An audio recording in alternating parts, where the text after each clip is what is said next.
What is up, everybody? So we got another Resto Druid Blitz video for you today, and today I want to just go over some of the different Blitz content or builds and kind of things that I've been learning playing Druid in Blitz, because I know people have been asking, and really enjoying the mode altogether, because you can kind of big 180 in gameplay potentially if you choose to play like this from arena, where you're not currently just forced to just sit on the pillar and just min-max healing to its fullest, and you may be cycling here and there, but there's so much more utility to the class that we really haven't been able to really use in arena. So this is a nice change of pace. So I want to go over some of the builds that I've been working with. These are completely experimental at the moment. I have two builds that I'm mainly using. One is like an FC based build. That one I'm a little more solid on. The other one is like a node based build, and kind of up in the air what I'm still doing with that one. I've been still experimenting with different stuff, so this stuff's not set in stone, but it's just kind of what I've been working with at the moment. So just give you something to work off of, and always do your own gameplay and kind of find what works for you. All right, so we're gonna go over the builds, and then I'm gonna show you just a quick little gameplay just for tips in terms of FCing, because that's something I feel like I got down. I'm still kind of shaky on some of the other stuff. We're still learning, but yeah. So we're gonna start off with let's start with the node map here, and then we'll finish with the other one. So in terms of node healing, okay, so my goal with this was to basically pretend I'm imagining myself probably being by myself a lot of the time and just trying to solo cap a lot of things. That entails as much utility as humanly possible, and just to be able to peel out of fights, to CC things, to peel people, to do everything but heal and damage. Okay, so that was kind of my goal with all this, because you really don't need a team fight in a lot of maps. So this is primarily good for AB and Deep Wind, okay? And the other maps, so like Gilneas, for example, is a lot more team fight oriented, and Silver Shard Mines too. There's definitely kind of like Silver Shard is kind of like a happy medium of the two, but on anything that has any sort of team fighting, you do want to probably adjust this build. I'm probably going to make a third build at some point on this, but this is kind of what I'm working with at the moment. So on the spec tree side here, we pretty much have every piece of utility that I could possibly have. So I have Feline Swiftness for increased movement speed. I have Maim to stun. Maim stun can be really, really useful as far as appealing or getting caps. Kick, I have Bash, increased stampeding roar, typhoon, mass entanglement. I have hibernate. Quick note on hibernate, if you don't know, because this was kind of hard to take previously, but now it's a pretty nice spot to take it. And you can catch druids really off guard with this, especially if there's like a guardian druid or a frail druid or Resto Druid, and then you can kind of root them, force them to shift, and then cast a really fast hibernate. Especially if you have Heart of the Wild up, you actually can get that off pretty quick, and you'll be able to hibernate them. You can hibernate hunter pets as well as shamans in Ghostwolf. So if a shaman is in Ghostwolf, maybe an FC, you can hibernate him to isolate him, wait for your team to get to him. Or if the Resto Shaman's peeling out to his guy to another fight, you can throw a hibernate on him. Honestly, most shamans don't even know that you can get hibernated. They're all gonna be like, what? So it's a really cool thing to actually be able to do if you are you get kind of good with finding those opportunities. Other than that, like, I have the basics throughput stuff, but I don't have anything else crazy. You can opt to change out some of this stuff. So like kick, I think, is still kind of optional. I'm not super set on kick. If I don't run kick, it would probably go down to like Iron Fur, and then I have 2 extra points. And you could throw them in Heart of the Wild. You can do the increased range. You can go or you can just go double defensive here. I'm still kind of torn what to take in this build in terms of like the utility with that, because so alternately kick could be really good, because it could be that one sleep walk or that one fear cast that they cap the flag, and if you only had kick, that could save you on that, right? So I'm kind of up in the air really what I'm going to do, but this is just kind of what the baseline I'm just going to give you guys for it. In terms of the spec tree, again, really kind of shaky on this. The talents, there's actually a good variety. Good job for Blizzard for creating a pretty decent variety of builds here, because you can kind of focus more on Life Bloom or Rejuve. And in terms of this build, I was tending to play a bit more. I think I actually had it here at first here, but I'm totally not sure on it yet. I guess if I'm not playing double Life Bloom, I shouldn't play Budding Leaves. But yeah, I'm kind of up in the air. I was even actually playing this too. And just to have something that I can get mana with and potentially finish off kills at nodes with, so spamming Wrath, or up tree form Wrathing, or even getting some mana back, and like in Temple and Gilneas, sometimes you run out of mana because you're not dying. It's more of like a team fighty stuff, so it's an opportunity to actually run some of that stuff. But otherwise, like, Dude, I'm kind of torn. You can take Germination. I personally like the Druid for cloning. That's why I want to take that. So, but if you don't want to cap yourself, you can drop this, go down here. You can kind of play more Rejuve based and have a lot more healing. There's a lot of customization in this, so feel free to find what works for you, because if you don't want to play any offensive talents, or you don't feel like you're going to be more of a capping person, you can definitely adjust this build quite a bit. So that's kind of up to you on that.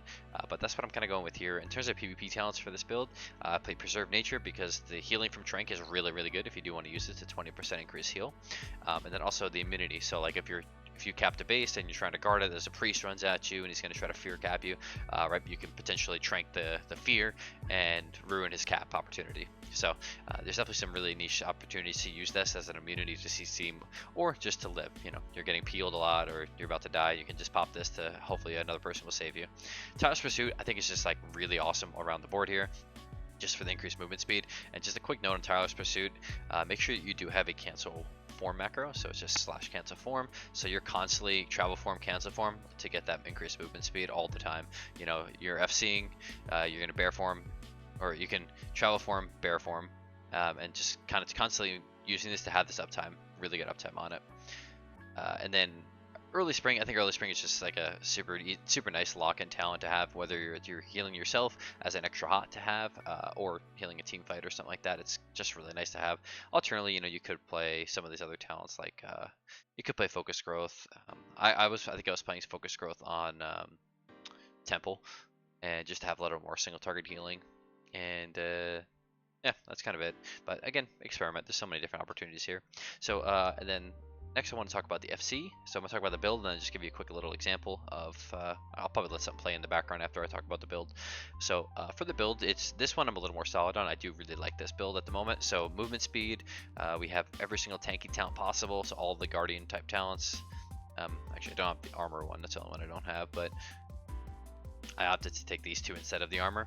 So you could take it, but I think like having 15% increased health and armor and then 10% stamina is actually really, really nice. You are very tanky as like Druid and Resto Druid example, especially when you don't have like the stacking up here. And then everything else, Typhoon just to help with maybe knock people off while they're chasing you, mass entanglement to get people off you again, the short stampeding roar, kind of the same stuff we talked about in the other build. But didn't really opt to take anything damage related. I don't think you really have the opportunity to maim. You could if it was a 1v1 scenario, but I think it's better to probably take a little more of the tanky stuff and just kite rather than try to tank a lot of it. And in terms of the spec tree, so this one I'm a little more solid on. I kind of just focused on anything that I could find single target wise. So Germination, for example, Photosynthesis, still have a Dark Archdruid, but just things that would be the most single target healing as possible. So obviously Germination contributes to your mastery, so I wanted to put that on. You could go for Verdant Infusion as well, but I did like this because having Tree Form and Tree Form proc, Tree Form is really nice to have on the FC maps because you increase your armor, your healing, and yeah, just awesome instant casts, roots and stuff like that. Oh, one other note in terms of that, sorry, I forgot to mention this in the other, hopefully you didn't skip that other part.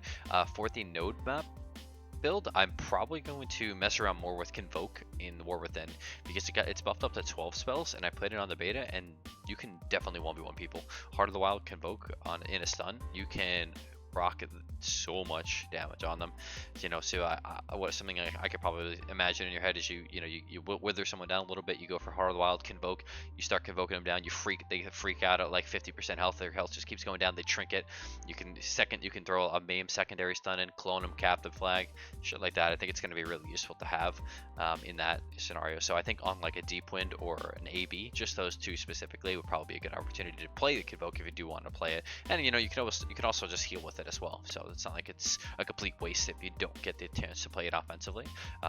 With 12 spells, that's a ton of healing to get out there. Okay, and then in terms of the PvP talents for FCing, I typically run Malor and Swiftness and Tireless Pursuit. I have been sticking with Early Spring. You can play Focus Growth though, or potentially even like Entangle Bark or Thorns just to get people off of you. Maybe I actually probably should play something else besides this. I just thought it was still good single target healing because you're able to get those life blooms out for the extra mastery hot on an instant basis. So I still thought it was, you do get a kind of a versatile use of it. And then in terms of the gameplay here, so in general when I'm FCing, it comes down to a lot of shifting. So like I mentioned that, um,